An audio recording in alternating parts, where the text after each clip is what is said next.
I've got to say off the bat, a boxing match with no winner or loser is absolute nonsense. But then the announcement came out that knockouts are apparently allowed, so, maybe you kinda piqued my interest. Hey, NarendraTheComic here, right now we're just gonna be talking about the Logan Paul versus Floyd Money Mayweather fight. Now, this one is a mismatch if there's ever been a mismatch. Now, the point is, in boxing, styles make fights. In this case, the weight differential does not make this fight any better, but I think the fact that the weight differential is so much only favors Logan Paul. And there are people saying Floyd is going to absolutely destroy Logan. I would say that if they were both 160 pounds. I would.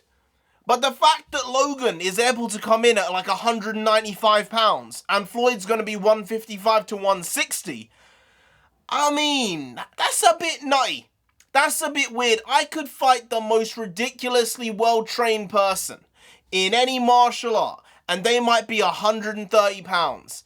And if they're fighting me, I'm probably gonna win. It's just kind of how it works. There's a chance that I would lose, of course there is, but I mean, a 40-pound weight difference is pretty unsurmountable when you're talking about these types of weights. Now, if you're 250 pounds and the other person is 290 pounds, you're both big guys, you're both big girls if you're big girls, and damage is going to be done either way. And that is more so my gripe with this fight, is that the weight proportional difference is just too big.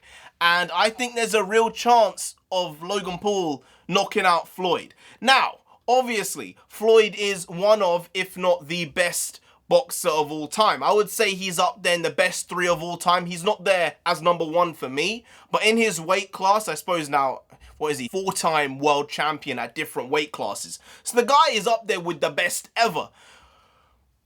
But, again, the weight difference, it might just be too much. I'm saying this honestly, alright? Logan Paul is almost at the weight to be a heavyweight. It's like, weight-wise, not skill-wise, but weight-wise, Floyd fighting Usyk. That's just not a good idea. Now, Usyk is a small heavyweight. Logan would be a small heavyweight, but it's just a bit ridiculous that this is happening, and I think it could really tarnish Floyd's career. Now, Logan has nothing to lose. Like, he wins, the world explodes, the world is upside down, maybe because it was upside down before because of coronavirus, maybe it's flipped back and it's normal again, I don't know. But if Floyd actually, if he loses, I don't know what happens to him. I really don't. If Logan loses, it means nothing. It means nothing. He got beaten by one of the best ever.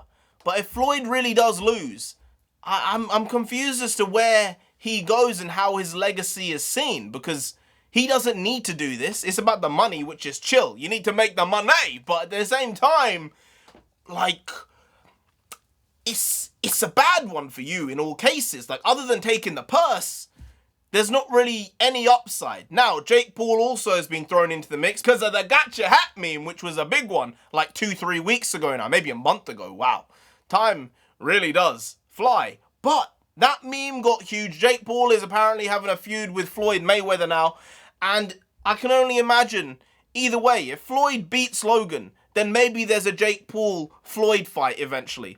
If Floyd loses to Logan, then maybe there's a Jake Paul-Floyd fight eventually. I don't know. If I was going to put money on it, which you can't because it's an exhibition and there's no winners or losers properly, then I would say, just for the YouTube factor, alright, some people don't like Logan Paul, alright, but he's the YouTuber in this fight and I have to go with him. I'm a boxing puritan, to be fair, so I kind of have a mixed opinion on the YouTubers joining boxing. It's a good thing because more people are looking at it. It's garnering a younger audience, which is always a good thing. But at the same time, it does slightly sully the sport a little bit. That's just a fact. You can't really get around that. The thing is, there are pros and cons both sides of this argument. And I think, as I said, Logan Paul has a huge weight advantage here. But Floyd has the inbuilt skill, he has the experience, he has the time, he has the muscle memory, he has the work, he has the life experience. And I think, with all that said, call me crazy, please, I'm wishing it does happen, that I'm wrong. But Logan Paul has a very good chance of winning this fight. Alright? Now watch Floyd Mayweather knock him out in the first round. Anyway, guys, If you did enjoy this video, please do like, share, comment, and subscribe to the channel down there. If you didn't, then Floyd, Money Mayweather gonna come after you. You don't want that. No, he might be a defensive boxer, alright, but the guy has skills in all facets of boxing, alright? I know some people say he just ducks and jabs. He doesn't really do much else, but the guy wins fights one way or another. He'll do you dirty. You don't want that, as I said. You really don't. So just subscribe anyway to avoid that. I've been NarendraTheComic. You have been Graham. We'll see you next time. That's tomorrow. If you don't know, make a video every single day. Been doing it every day for over 1,000 days now. We ain't stopping till we get to 10,000 subscribers. So do subscribe. Pop back again tomorrow for some more quality shitty content. Because we're hashtag never not here. Just how it goes. Also bring the pagwas. Pagwas means nonsense in Punjabi. And we also bring that. Bring a lot. Bring a little. Do a lot. Do a little. But we do indeed bring the quality shitty content on a daily basis. So see you tomorrow. More of the same, slightly different, but essentially the very same. Once more. See you then. Skadoosh.